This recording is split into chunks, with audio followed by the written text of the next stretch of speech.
Football হোক আর cricket, মরশুম শুরুর আগে প্রি সিজনে জোর দেওয়া হয়, অর্থাৎ প্রাক মরশুম প্রস্তুতি কোন টিমের কতটা ভালো তার উপর নির্ভর করে ট্রফি জয়ের সম্ভাবনা। রাজনীতির সঙ্গেও জড়িয়ে রয়েছে এই প্রি সিজন। ভোটের মাঠে ভালো পারফর্ম করতে হলে এই প্রাক ভোট প্রস্তুতি কতটা ভালো তার উপরেই নির্ভর করবে ফলাফল। এই এপ্রিল থেকেই শুরু করে দেওয়া যেতে পারে প্রাক মরশুম প্রস্তুতি। এই যুক্তি অনেক বেশি করে কার্যকর সিপিআইএম এর কাছে।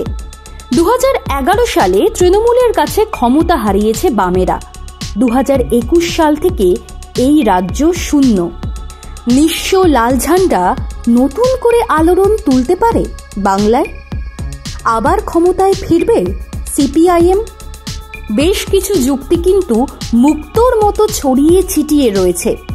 যদি সেসব জড়ো করে মালা গাঁথা যায়, স্বপ্নপূরণ হতেই পারে বামেদের। সেই যুক্তি এক এক করে তুলে ধরছি, দেখুন তো আপনার সঙ্গে মেলে কিনা। প্রথমেই বলতে হবে এই রাজ্যের পরিস্থিতি।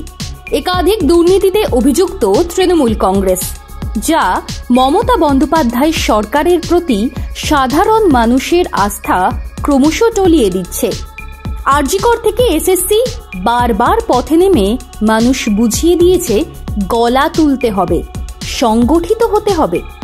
2011 সালের আগে সিপিআইএমও নানান কারণে এই রাজ্যের মানুষের ভরসা হারিয়েছিল। মমতা সর্বাত্মক আন্দোলনের পথে গিয়ে টলিয়ে দিয়েছিলেন বামেদের আসন। পৃথিবী গোল, তাই যে কোনো যাত্রা শূন্য থেকেই শুরু হয়।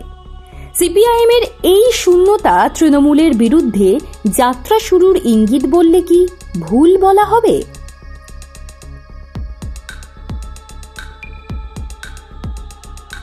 দ্বিতীয় কারণ আরও গুরুতর। একসময় একটি মোবাইল পরিষেবা সংস্থার বিজ্ঞাপন ছিল, wherever you go our network will follow you। রাজনীতিতে নেটওয়ার্ক শব্দ খুব গুরুত্বপূর্ণ একটা বিষয়। ঠিক এখানেই সিপিআইএম কয়েকশো মাইল পিছিয়ে। গ্রামের সঙ্গে মধ্যবিত্ত বামেদের আজকাল যোগাযোগ প্রায় নেই। যৎসামান্য থাকলেও তা খুবই নড়বড়ে এবং অঞ্চল ভিত্তিক।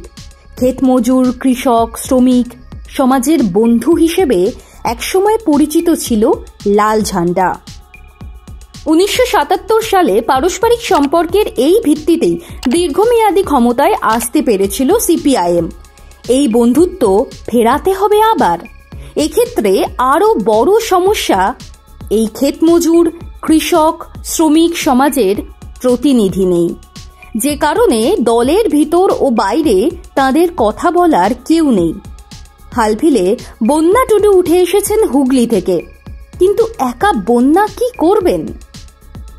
গ্রামের সঙ্গে সংযোগ ফেরাতে হলে আরও বন্যা দরকার, তবেই গ্রামীণ ভোট ব্যাংক আবার সিপিআইএম মুখী হবে। তৃতীয়ত, জোট। আগামী বিধানসভা ভোটে কংগ্রেসের সঙ্গে হাত মিলিয়ে বামেরা চলবে কিনা তা স্পষ্ট নয়। দীর্ঘদিন ধরেই বাম কংগ্রেস মৈত্রী দেখছে এ রাজ্য, তেমন কার্যকর হয়নি। এর পিছনে পরিকল্পনার অভাবকেই তুলে ধরেন অনেকে। আমাদের চ্যানেলেই কংগ্রেসের প্রবীণ নেতা প্রদীপ ভট্টাচার্য বলেছিলেন, সিপিআইএম এর মানুষ কংগ্রেসকে নিতে পারে না, কংগ্রেসিরাও আবার বামেদের গ্রহণ করতে রাজি নয়। অর্থাৎ দুই দলই সাধারণ মানুষকে জোটের গুরুত্ব বোঝাতে পারেনি। এর একটাই কারণ, জোট হলেও জোটকে দুই দলের শীর্ষ নেতারা যথেষ্ট গুরুত্ব দেয়নি। ভোটের তারিখ ঘোষণার পর জোট অধিকাংশ ক্ষেত্রে নিষ্ফলা হয়। বাম এবং কংগ্রেসের অতীতে তাই দেখা গিয়েছে।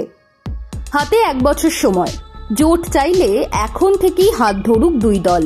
সাধারণ মানুষকে বোঝাতে সুবিধা হবে। আম জনতাও ভোট কাটার অঙ্কে না গিয়ে জোটকে গুরুত্ব দেবে। চতুর্থত, তরুণ প্রজন্ম। তারুণ্যকে ইদানিং খুব গুরুত্ব দিচ্ছে সিপিআইএম।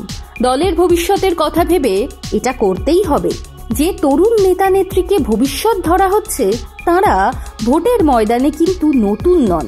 এদের মধ্যে মীনাক্ষী মুখার্জি ছাড়া আর কেউই সাড়া ফেলতে পারেননি। শতরূপ ঘোষ, দীপশিতা ধর থেকে সৃজন ভট্টাচার্য ভোটে দাঁড়িয়েছেন ঠিকই, ছাপ রাখতে পারেননি। এর কারণও আছে। ভোটের দিনক্ষণ ঘোষণার পর এদের নামিয়ে দেওয়া হয়েছে ময়দানে, ফলে পর্যাপ্ত সময় পাননি এরা। সাধারণ মানুষও বাম প্রার্থীকে চিনতে চিনতে ভোট পেরিয়ে গিয়েছে। এরা কে কোথায় দাঁড়াবেন তা আগে থেকে ঠিক করে ফেললে লড়াইয়ের অঙ্ক তৈরি করতে সুবিধা হবে। এরাও নিজেদের অঞ্চলে আগে থেকেই জমি তৈরি করতে পারবেন।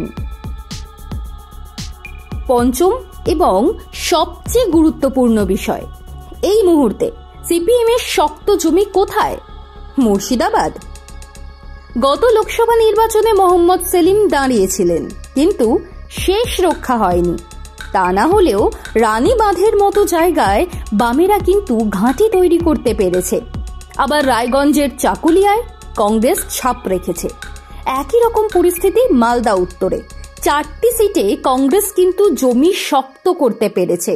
মালদা দক্ষিণেও কংগ্রেসের তরফে রয়েছে হাওয়া। ফলে জোট হলে বাম আর কংগ্রেস কিন্তু যৌথভাবে দাঁত ফোটাতে পারবে। শুধু কি তাই, তৃণমূলের চাপ বাড়িয়ে বিজেপি উত্থান হয়েছে হু হু করে।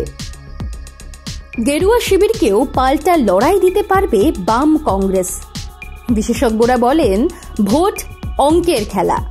যে দল যত ভালো ছক সাজাতে পারে জয় ধরা দেয় তাদেরই মুঠোয়। শূন্যতা কখনোই হতাশার নয়, শূন্যতা বরং প্রেরণার। সব খেলাই তো এখান থেকেই ঘোরে।